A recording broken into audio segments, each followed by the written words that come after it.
Hello students, welcome to our online classes class 11 जिसमें हमारा unit number 3 English में चल रहा था फीमेल्स फॉर फॉरेस्ट्री। ओके, तो आगे पढ़ते हैं। Under the leadership of Shri Sunder Bahuguna and Shri Chandi Prasad of Tehri Garhwal district in Uttaranchal. Okay, तो ये जो सत्याग्रह चल रहा था चिपको आंदोलन, वो सुंदरलाल बहुगुणा और चंडी प्रसाद के लीडरशिप में चल रहा था, नेतृत्व में चल रहा था, जो कि उत्तरांचल में चल रहा था। Tree lovers came forward to save the deodar forest that lie on the slopes of the Himalayas. Okay, slopes यानी कि हिमालय की ढलान पे एक फॉरेस्ट था, वहाँ पे देवदार के जंगल थे, उन्हें बचाने के लिए लोग आगे आए। ट्री लवर्स यानी कि पेड़ को प्रेम करने वाले, पेड़ प्रेमी, वृक्ष प्रेमी।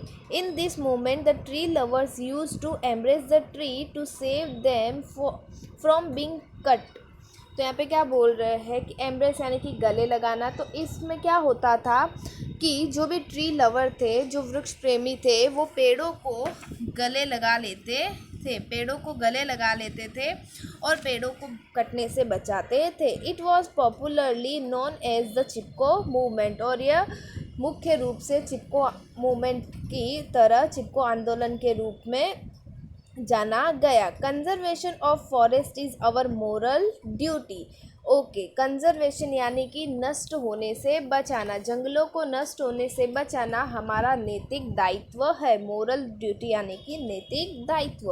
अवर constitution now reads it is every citizen's fundamental duty to conserve and thereby improve forest, lake, rivers, environment along with wildlife and also to have compensation toward organism। Okay, तो यहाँ पे सबसे पहले कंजर्वेशन का मीनिंग तो हमने देख लिया, जो नाश होता है उसे बचाना, नाश होने से बचाना।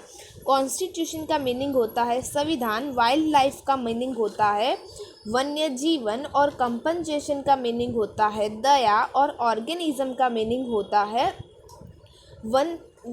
वनस्पति जीवन और ओके, इतना हुआ इन सब के मीनिंग।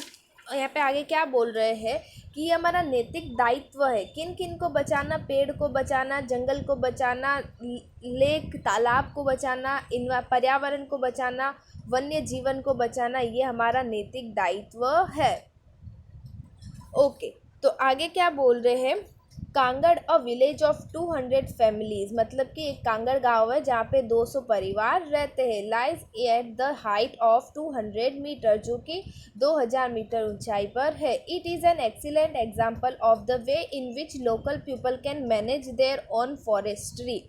तो ये क्या बोल रहे हैं? ये एक बहुत ही अच्छा उदाहरण है, किस लिए कि वो किस तरह से अपने जंगलों को मैनेज करते हैं, उनका किस तरह से रक्षा करते हैं, उसके लिए एक अच्छा एग्जाम्पल है, उदाहरण है। By 1977 the forest of Kangad had already become degraded यानी कि नष्ट हो जाना। तो 1977 में क्या हो गया था? कांगड़ के जो फॉरेस्ट थे, जंगल थे, वो नष्ट हो गए थे।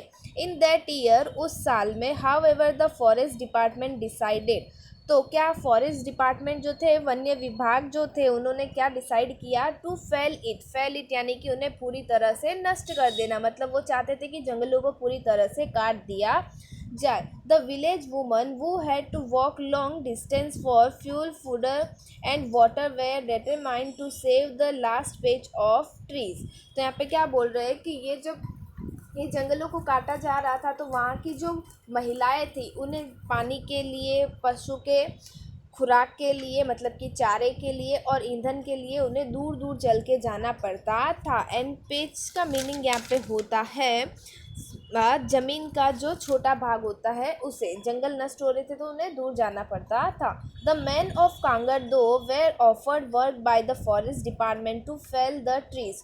ओके, जो कांगड़ के जो पुरुष थे, उन लोगों को क्या नौकरी, जॉब ऑफर की जाती थी, किससे? फॉरेस्ट डिपार्टमेंट से, वन्य विभाग के लोगों से, जंगल को नष्ट करने के लिए। एज अ रिजल्ट, जिसके परिणाम स्वरूप there was a conflict between the village men and women, जिससे कॉन्फ्लिक्ट का मीनिंग होता है घर्षण, वाद विवाद होना। तो जिससे क्या हुआ, वहाँ के कांगड़ के पुरुष और महिलाओं के बीच में लड़ाइयाँ होनी शुरू हो गई, घर्षण होना शुरू हुआ, क्योंकि पुरुष वहाँ के जंगलों को नष्ट करते थे और जिसके परिणाम स्वरूप स्त्रियों को दूर दूर तक पैदल चलकर खाना बनाने के लिए लकड़ियाँ, पशुओं के लिए चारा और पानी लेने के लिए दूर दूर जाना पड़ता था।